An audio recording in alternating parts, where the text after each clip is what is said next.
Hello friends, folks, and viewers. My name is Charles here at Nutrition 101, and I am back. I just wanted to create a little video on my ingredients series.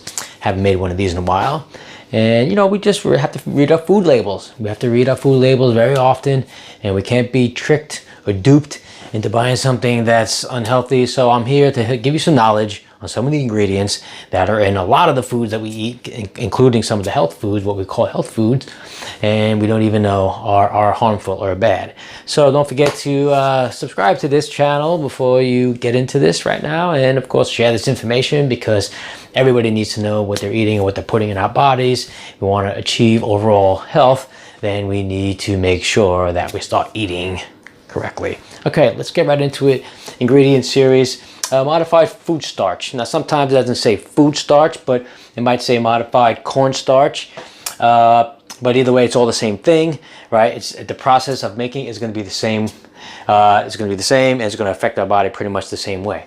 Now, how do we make this, right? It's made by changing the molecular structure or altering its physical or chemical properties to put into our food, to usually use as an emulsifier, as a thickener, and in many cases it's a flavor enhancer, right? So it tries to make our food better by stimulating certain neurons. It's something has a lot to do with the reaction to our nerves to make food taste better.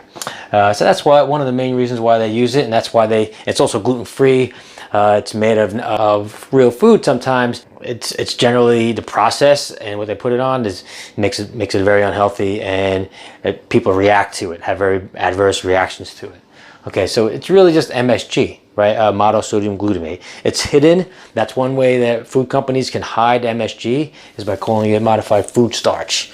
MSG, as we all know, it's generally a flavor enhancer. This food is broken down into and processed in a way where they make this white powder that again stimulates certain nerves in the body, and it sends out signals to make food taste better. It's commonly made from corn, wheat, potato, tapioca. Legally, the food labels do not have to print it out unless the food starch is made from one of the high allergen foods like wheat or soy. So you might see modified soy starch, modified wheat starch, but otherwise they could just say, they can call it modified food starch if it doesn't have one of those high allergen foods. So that's one thing that you want to look out for, right? It's a neurotoxin, right? It's really, this is where the adverse effects come in. It affects the body in such a negative way that people can get sick from it. They get vomiting, they can get headaches, strokes. I mean, all these things, if not instant and right away, will happen down the line. Can get all these things, dementia. Same thing with like artificial like sweeteners like aspartame. It's like very much linked to like dementia and strokes and Alzheimer's and things like that. So neurotoxin, and one of the reasons why it's a neurotoxin is because it has high levels of L-glutamic. It's an amino acid. Now we make non-essential amino acids in our body already, and our body is very good at regulating how much of this L-glutamic we have in our blood. But we have high levels of it, which happens anytime in any kind of MSG product, which is hidden in a lot of different other ones, but we'll get into that to another video. Anytime we have high levels of glutamic acid, it creates a pretty harsh environment for our nervous system. Not to say that everybody reacts to it bad. You could have a slight allergy or sensitivity to it, makes it even worse. But you want to stay away from foods like, you know, Takis, which is not even food anymore. It's a food-like substance. You know, Doritos literally has monosodium glutamate on in the label. But things like that, and a lot of health foods, believe it or not, a lot of health foods have modified food starch in it because it's gluten-free, and because it doesn't have fat or things like that. Everything is broken down and everything's changed. The whole molecular structure is changed of the food, the way it affects the body, except for the part where now it creates high levels of L-glutamic acid and I believe D-glutamic acid.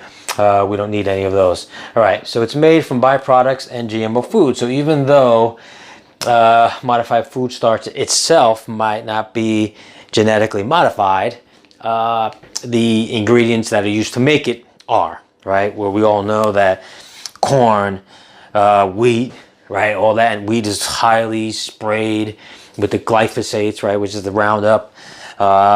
Potatoes, definitely up there, the dirty dozen of highly sprayed foods.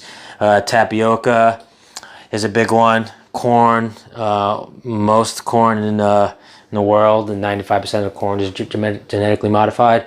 So, and usually when you're getting the GMO foods, the practices that go along with that are going to be really bad to begin with. So you just want to stay away from that. You don't want to really be involved in anything that starts with modified anything, right? If you're eating whole foods, you're eating natural foods, you're eating natural ingredients, you make your own flavors. If you look at my Practical Eats YouTube channel, my other channel where I cook food, you'll see how I use fresh ingredients, fresh raw ingredients, whole foods to make all the dishes that we like to eat and drink every single day and avoiding the modified food starch and MSG and high fructose corn syrup. You know, you want to start to go through those cupboards and pantries and see if it has these ingredients. You just get rid of them, toss them, because they're not good for you and your family. And you're going to see these things are going to cause overall health issues down the line. You just don't realize it because, you know, you might not be recognizing the symptoms. So these are toxic ingredients, neurotoxins, and they can cause things a lot further down the line, like I said, dementia and Alzheimer's and strokes and things like that.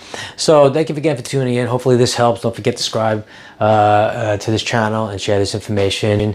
My name is Charles here at Nutrition 101, and we'll talk to you again real soon.